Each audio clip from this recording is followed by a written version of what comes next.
یا زینب یا زینب یا زینب یا زینب. میں بغیر کسی تمہید کے اور بغیر کسی کوئی وقت لیے ہوئے صرف اتنا کہنا چاہوں گا کہ سیمینار ہے بہرحال، اور اس کی نوعیت سے صاحبان علم و فکر واقف ہیں. تقریر ہو چکی، قبلہ کا نعت کے اشعار ہو چکے، اور اس کا ایک جز مقالہ بھی ہوتا ہے. اور برادر عزیز حجت الاسلام والمسلمین مولانا سید وسیم اصغر رضوی صاحب کہ جنہوں نے قلم، بہرحال آپ جانتے ہیں صاحبان علم ہیں، الفاظ یوں بیان کر دینا آسان ہو جاتا ہے کبھی کبھی کہ بعد میں نہیں معلوم کیا کہا تھا، معذرت کر لی جائے گی. جب تحریر میں سے لفظوں میں کرتاس پر قید کر دیا جائے تو اسے قید کرنے سے پہلے بہرحال خود کو، اپنے آپ کو قیدی بنانا ہوتا ہے، بہت سے احتیاط کے ساتھ اور بہت ہی قید کے پابند ہو کر کے ان چیزوں کو کرتاس پہ لانا ہوتا ہے. اور بہرحال یہ تھوڑا سا دشوار مرحلہ ہوتا ہے، اس لیے بہت سے افراد اس سے گریز بھی کر جاتے ہیں. لیکن میں اپنے ان برادران کی بہرحال تعریف کروں گا اور ان کے حق میں دعا گو ہوں کہ خدا ان کے قلم کو اور قوی کرے اور اس پر ہمیشہ دائم و قائم رہیں، کیونکہ یہ وہ میراث ہوتی ہے جو ہمیشہ نسلاً بعد نسل منتقل کرنے میں آسانی ہوتی ہے. فضا میں جلے جانے والے الفاظ کبھی کبھی کھو جایا کرتے ہیں، مگر وقت پہ محفوظ بیانات محفوظ رہتے ہیں، اور انہیں محفوظ رکھنا ہم سب کی بہرحال اپنی ایک ذمہ داری ہوتی ہے. لہٰذا برادرم نے جو کوشش کی ہے، علی کی شیر دل بیٹی کوفے میں، ظاہر سی بات ہے کوفہ، اب وقت نہیں ہے میں کچھ عرض کروں، اور وہاں کے حالات، اور وہاں جناب زینب کبریٰ سلام اللہ علیہا کا بیان اور وہاں کی کیفیت. اب آپ خود برادرم جناب وسیم اصغر صاحب قبلہ سماعت فرمائیں. میں بہت ہی احترام کے ساتھ گزارش کروں گا مولانا وسیم اصغر رضوی صاحب سے تشریف لائیں اور اپنے مقالے کو پیش فرمائیں. باواز بلند نعرہ صلوات. اعوذ باللہ من الشیطان الرجیم. بسم اللہ الرحمن الرحیم. نستعین واللہ خیر المعین والحمد للہ رب العالمین وصلی اللہ علی محمد وآلہ الطاہرین. اما بعد، صدر محترم علماء ذوی الاحترام اور معزز سامعین کرام، السلام علیکم.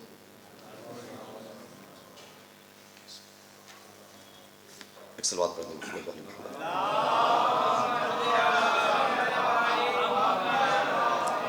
جیسا کہ آپ کے خوش گزار کرایا گیا ہے کہ میرے مقالے کا عنوان ہے علی کی شیر دل بیٹی کوفے میں. عالمہ غیر معلمہ، عابدہ آل علی، عقیلہ بنی ہاشم، صدیقہ صغریٰ، ثانیہ زہرا، حضرت زینب کبریٰ سلام اللہ علیہا کی تاریخ ولادت میں اختلاف ہے، مگر زیادہ تر مورخین نے لکھا ہے، اور یہی صحیح بھی ہے، کہ آپ کی ولادت باسعادت 5 جمادی الاولیٰ سن 5 ہجری بروز پنجشنبہ ہوئی. اس کے لیے آپ کتابوں کے حوالے ہیں: زینب الکبریٰ صفحہ 22، خصائص زینبیہ اور سیرت زینبیہ دونوں میں صفحہ 17 پہ، زینب من المہد الی اللحد، شریکت الحسین وغیرہ بہت سی کتابیں ہیں. بہرحال شریکت الحسین، شہادت امام کے بعد بعض ایسے جگر خراش و دلسوز واقعات پیش آئے کہ بظاہر امام سجاد ایسے بزرگوار اور امام وقت کے ہاتھوں سے زمام صبر و شکیبائی چھوٹ گئی، مگر اس مجسمہ صبر و ثبات بی بی نے امام وقت کو تسلی اور دلاسا دیا. چنانچہ روایت میں وارد ہوا ہے کہ جس وقت اہل حرم کا لوٹا ہوا قافلہ مقتل سے گزارا گیا، امام سجاد نے شہدائے کربلا بالخصوص فرزند زہرا کو ایسی حالت میں دیکھا جس سے قریب تھا کہ آسمان پھٹ جاتا اور زمین شکافتہ ہو جائے. یہ جاگداز منظر دیکھ کر حجت خدا کی حالت غیر ہونے لگی. جب ثانیہ زہرا نے اپنے بھتیجے کی حالت دیکھی تو تسلی و تشفی دیتے ہوئے فرمایا: ہے میرے ابو جد کے اور بھائی کی نشانی، کیا بات ہے کہ میں تجھے دم توڑتے دیکھ رہی ہوں؟ امام نے فرمایا: ٹوٹی جان، میں کیوں کر جزا و فضا نہ کروں، جبکہ میں اپنے سید و سردار باپ، چچا اور بھائیوں کو اس حالت میں دیکھ رہا ہوں کہ خاک و خون میں غلطہ، لباس سے عریاں، بے کفن و دفن پڑے ہیں. تو جناب زینب نے فرمایا کہ بیٹا، آپ جو منظر دیکھ رہے ہیں یہ خدا کا آپ کے ابو جد سے کیا ہوا وعدہ ہے. ان لوگوں کو فرائض وقت نہیں پہچانتے مگر اہل آسمان کے نزدیک معروف اور مشہور ہیں، اور ان کے اجسام خون آلودہ کو دفن کریں گے، تیرے بابا کے مزار پر علم نصب کریں گے، لاکھوں طوفان آئے لیل و نہار گردش کرے مگر میرے بھائی کی قبر کا نام و نشان نہیں مٹے گا، بلکہ یہ مرکز ہدایت بشری بن کر قیامت تک آنے والے لوگوں کو حق کا راستہ دکھائے گا۔ اس مکالمے اور امام کو دلاسا دینے سے عقیلہ بنی ہاشم کی عظمت و جلالت کا جس قدر اظہار ہوتا ہے اسے بیان کرنا مجھ جیسے کم علم کے لیے جوئے شیر لانے کے مترادف ہے۔ البتہ اتنا ضرور کہوں گا کہ اس عالمہ غیر معلمہ نے لوح محفوظ کی جس تحریر کو پڑھ کر سنایا تھا آج وہ حرف بحرف عملی صورت میں نظر آ رہی ہے۔ یہ بات اہل انصاف کے نزدیک مسلم الثبوت ہے کہ واقع کربلا کی تصویر میں رنگ عقیلہ بنی ہاشم جناب زینب کبریٰ سلام اللہ علیہ نے بھرا، اور پیکر میں روح حیاتی جاویدانی حاملہ لہجہ علی کے بازار اور دربار کوفہ و شام میں دیے گئے خطبات نے ڈالی، اور خواب غفلت میں سوئی ہوئی دنیا کو خواب گرہ سے اسی بی بی نے عالم اسیری میں بیدار کر کے مظلوم کربلا کی مظلومیت و حقانیت کو یگانوں اور بیگانوں سے اقرار کرایا۔ انتہا تو یہ ہے کہ یزید پلید جیسے ظالم اور قاتل کے دارالحکومت میں اسی سے مکان خالی کروا کے اپنے مظلوم بھائی کی پہلی مجلس عزا اور ماتم برپا کرنا بھی اسی شیر دل بی بی کا کارنامہ ہے۔ ان حقائق کی روشنی میں بلا خوف یہ کہا جا سکتا ہے کہ آپ صحیح معنوں میں شریکت الحسین 5 ہجری میں عالم فانی میں قدم رکھا اور صرف 4 سال تک شجرۃ نبوت کے سائے میں رہیں، اور رسول اکرم کی وفات کے بعد حالات کی تبدیلی اور انقلاب زمانہ کے بخوبی ملاحظہ کیا۔ اس کے بعد حضرت علی کے ایام خلافت کو بھی دیکھا، پھر کربلا کے واقعے میں اپنے بھائی کی برابر کی شریک رہیں۔ مقصد حسینی کی سرفرازی اور اس کا بول بالا آپ ہی کی بدولت ہے۔ ایسے وقت میں جہاں اچھوں کا برا حال ہو جاتا ہے، آپ نے ہمت و استقلال کا وہ جوہر دکھائے جو بے مثال و بے نظیر ہے۔ اتنی بڑی ذمہ داری ایک طرف لیے ہوئے قافلے کی دیکھ بھال، اس پر دشمن کے ظلم سہنا اور مقصد حسینی کو لوگوں تک پہنچانا اور حقیقت سے روشناس کراتے ہوئے اپنا تعارف کرانا، اور یزیدیوں کے ظلم و استبداد اور فسق و فجور کے پردے کو چاک کرتے ہوئے سارے زمانے کے سامنے اس کی حقیقت کو اپنے خطبوں سے آشکار کرنا آپ میں موجود جرأت حیدری کی عکاسی ہے۔ ہاں یہ سچ ہے کہ حادثے کہہ کر نہیں آتے، مگر بعض افراد حادثوں سے متاثر ہو کر خود اپنا وجود کھو دیتے ہیں، مگر محمد عربی کا گھرانہ حادثوں کے ہجوم میں بھی اپنے فرائض اور اپنے نورانی وجود کو حالات کی نظر ہونے نہیں دیتا، جس کی بین دلیل زندگانی جناب زینب کبریٰ سلام اللہ علیہ۔ بچپن میں ہی نانا کے سائے رحمت اور پھر چند ماہ بعد ماں کی ممتا سے محروم ہو گئیں۔ زمانے کے ان حادثوں نے مستقبل کے عظیم فرائض کی ادائیگی کے لیے جناب زینب کو ان حوصلوں کو اور زیادہ قوی اور مستحکم بنا دیا۔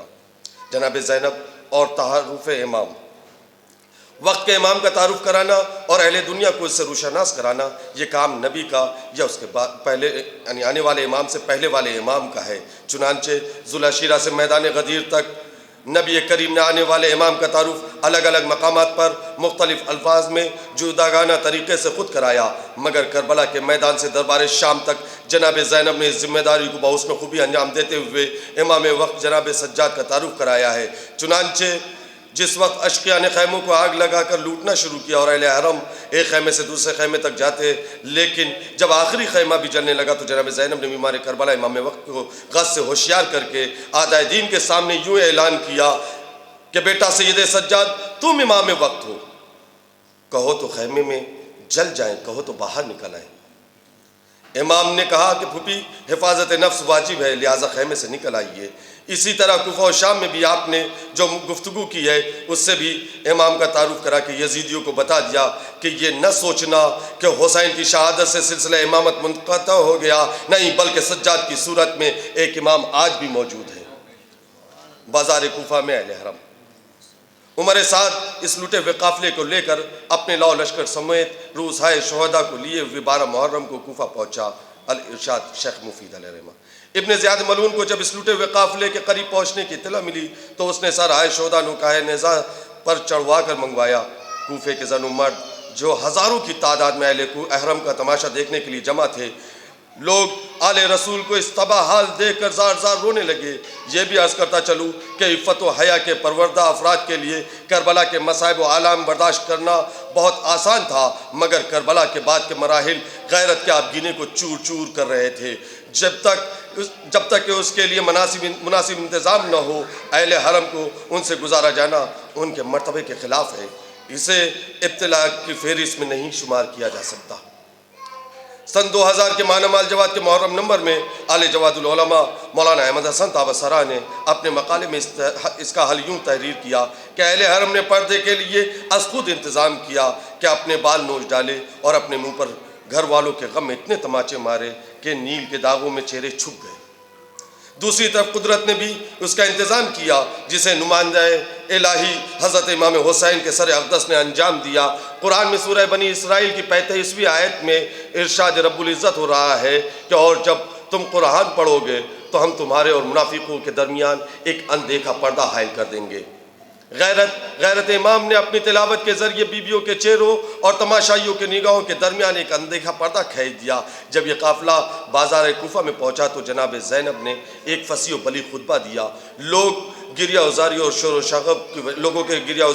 و شغب کی وجہ سے کان پڑی آواز سنائی نہیں دیتی تھی، لیکن راویان کا بیان ہے کہ جو ہی علی کی شیر دل بیٹی نے لوگوں کی طرف اشارہ کر کے کہا تسمو خاموش ہو جاؤ، تو یہ کیفیت تھی کہ آتی ہوئی سانس کے ساتھ اونٹوں کی گردنوں میں بندھی ہوئی گھنٹیوں کی آوازیں بھی خاموش ہو گئی۔ اور اس کے بعد خطیب منبر سلونی کی بیٹی نے جب خطبہ دیا تو لوگوں کو حضرت علی کا لب و لہجہ اور ان کا عہد یاد آ گیا۔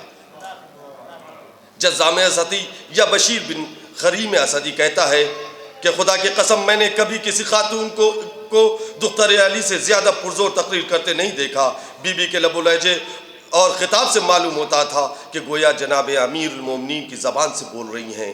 بالفاظ دیگر یوں محسوس ہوتا ہے کہ جناب امیر آپ کی زبان سے بول رہے ہیں۔ حضرت زینب ابن زیاد سے مناظرہ۔ اس مناظرے کو الارشاد شیخ مفید نے 115 صفحے پہ، لوف میں سید ابن طاؤس نے 191، مقتل خوارزمی نے 47 پہ، سعادت الدارین شیخ محمد حسین نے 516، شریک الحسین وغیرہ اور بھی کئی کتابوں میں ہے۔ اسرار الشہادہ میں عامر شیعی سے روایت ہے کہ اہل بیت رسول جب ابن زیاد کے دربار میں داخل ہوئے تو سب کے چہرے کھلے تھے اور سب بے مقنع چادر تھے۔ ایک روایت میں ہے کہ جب ابن زیاد کے دربار میں حضرت زینب تشریف لے گئیں تو اپنے چہرے کو اپنی آستین سے چھپائے تھی، کیونکہ آپ کا مقنع چھین لیا گیا تھا۔ ابن زیاد ملعون نے اہل حرم کے آمد کی خبر سنی تو اپنے دربار کو آراستہ کیا اور خاص و عام سب کو مدعو کیا تھا۔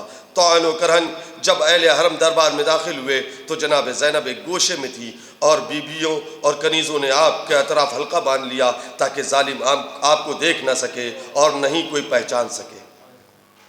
عبید اللہ ابن زیاد خبیث کی نظر جب آپ پر پڑی تو پوچھا یہ کون عورت ہے جو کونے میں خواتین کے درمیان ہے؟ کسی نے جواب نہیں دیا۔ ملعون نے 3 مرتبہ اس سوال کو دہرایا۔ تب کسی کنیز نے کہا کہ یہ پیغمبر اسلام کی بڑی نواسی علی کی بڑی بیٹی جناب زینب ہیں۔ یہ سن کر ملعون نے فقری انداز میں کہا الحمدللہ الذی فضحکم وقتلکم واکذب احدثکم، تمام تعریفیں اس اللہ کے لیے ہے جس نے تم کو ذلیل کیا اور قتل کیا اور تمہارے جھوٹ کو آشکار کیا، نعوذ باللہ من ذالک۔ یہ سن کر جناب زینب سلام اللہ علیہا نے فرمایا الحمدللہ الذی اکرمنا بنبیہ والحمدللہ طہرنا من الرجس تطہیرا، انما یفتزع اللہ الفاسق ویکذب الفاجر وهو غیرنا والحمدللہ۔ وہ شہزادی فرماتی ہے کہ تمام تعریفیں اس اللہ کے لیے ہے جس نے اپنے نبی کے ذریعے ہم کو عزت و شرف بخشا اور ہر طرح کے رجس و ناپاکی کو ہم سے دور رکھ کر ہم کو پاک و پاکیزہ قرار دیا۔ یقیناً فاسق کے علاوہ کسی کی رسوائی نہیں ہوتی اور بدکار کے علاوہ کوئی جھوٹ نہیں بولتا اور بدکار ہمارے غیر سے ہے، یعنی بدکار سے ہمارا کوئی نہ رشتہ ہے نہ تعلق ہے، اور تعریف تو صرف اللہ ہی کے لیے ہے۔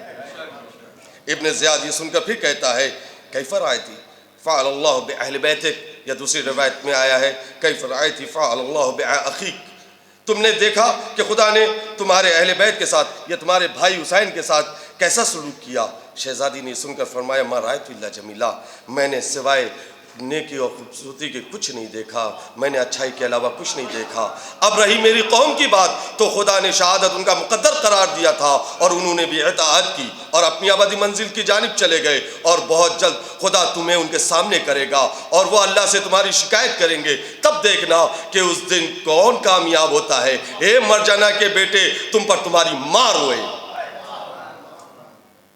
یہ سن کر ملعون غصے سے پاگل ہو گیا اور کہنے لگا کہ اللہ نے تمہارے نافرمان بھائی حسین، اس کے خاندان اور لشکر کو مار کر میرے دل کو شفا بخشی۔ ملعون کے اس طنزیہ جملے کو سن کر بی بی کے دل کو گہرا صدمہ پہنچا۔ آپ نے دیدہ ہو کر فرمایا، مجھے اپنی زندگی کی قسم، تو نے میرے بڑوں کو قتل کیا، میرے اہل و عیال کو تباہ کیا اور اصل کو جڑ سے اکھیڑا۔ اگر اس بات میں تیری شفا ہے تو یقیناً تو نے شفا حاصل کر لی۔ علی کی لاڈلی کا یہ جواب سن کر ابن زیاد غصے اور توہین آمیز لہجے میں کہتا ہے کہ یہ بھی اپنے باپ کی طرح ماہر خطیب، اور میری جان کی قسم اس کا باپ بھی شاعر تھا، سجا اور قافیے میں بات کرتا تھا۔ یہ سن کر شہزادی نے فرمایا کہ ایک عورت کو سجا اور قافیہ آرائی سے کیا مطلب، لیکن میں نے جو کچھ کہا ہے وہ میرے دل کی آواز ہے۔ اس وقت امام سجاد نے فرمایا تھا، اسکتی عمتی انتی بحمد اللہ عالمۃ غیر معلمہ مفہمۃ غیر مفہمہ۔ اے میری پھوپھی، آپ چپ ہو جائیں کہ الحمدللہ آپ ایسی عالمہ ہیں جس کا کوئی استاد نہیں، ایسی فہمہ ہے جس کو کسی کے سمجھانے والے کے احتیاج نہیں۔ حقیقت یہ ہے کہ جس خوش اسلوبی کے ساتھ جناب زینب نے دربار ابن زیاد اور بازار کوفہ میں منزل کو طے کیا، وہ امر بہت مشکل تھا جس کو عوان و انصار نے اس امر سے زیادہ مشکل تھا جس کو عوان و انصار نے کربلا میں طے کیا تھا۔ ایسے ہوش ربا حالات میں ابن زیاد جیسے صفا کے سامنے اگر کوئی فارغ البال اور مطمئن الحال مرد کئی شب و روز کی سوچ و وچار کے بعد بھی ایسی یادگار تقریر کرتا جیسے علی کی شیر دل بیٹی نے ہزاروں نامحرموں کے مجمع میں خطبوں اور مکالموں کی شکل میں کی، اس کا یہ عظیم کارنامہ شمار ہوتا۔ جبکہ نبی کی نواسی اور زہرا کی جائی نے تو مصائب و عالم میں گھر کر پس گردن بندے ہاتھوں کے ساتھ ہونے کے باوجود یہ خطبے اور مکالمے دیے۔ اس مکالمے اور جواب بنت بزۃ الرسول کو سن کر ابن زیاد نے مسجد کوفہ کے پہلو میں موجود قید خانے میں مقید کرنے کا حکم دیا۔ قید و بند میں اسیران خانوادہ نبوت و رسالت کے ساتھ جو اندوہناک سلوک ہوا اس سے کتبۂ مقاتل و تاریخ بھری پڑی ہیں۔ ان مسائب پر صبر و استقلال اور عزم و ہمت کی تاریخ رقم کرنے کے ساتھ لشکر یزیدی کے بے حد اور بے انتہا ظلم و جور کو آزمائش خداوند تسلیم کرتے ہوئے یہ کاروان حسینی جو کہ اب کرب و بلا کی شیر دل خاتون کی قیادت میں آ کر کاروان زینبی کی شکل اختیار کر چکا تھا، شہر شام میں داخل ہوا۔ شام کے لوگوں نے دستور اسلامی اور تعلیمات کو خالد ابن ولید، معاویہ ابن زیاد ان جیسوں کے رفتار و گفتار کے آئینے میں دیکھا تھا۔ انہیں سیرت محمدی اور کردار علوی اور مہاجرین و انصار کے طرز عمل کا کچھ علم نہ تھا۔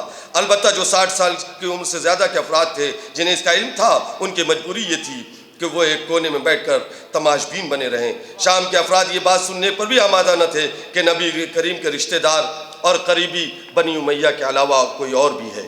مقاتل میں لکھا ہے کہ جب اہل حرم دمشق میں داخل ہوئے تو شہر سجا ہوا تھا۔ اس وقت یزید نے اپنے دربار میں یہ اشعار پڑھے، کاش آج میرے جنگ بدر میں مارے جانے والے بزرگ ہوتے تو دیکھتے میں نے کس طرح محمد کے آل سے ان کا انتقام لیا۔ اس وقت جو افراد وہاں موجود تھے انہوں نے اسلام و پیغمبر کو اقتدار و حکومت حاصل کرنے کا ذریعہ بنایا ہوا تھا، نہ کہ قربت خداوندی کا ذریعہ۔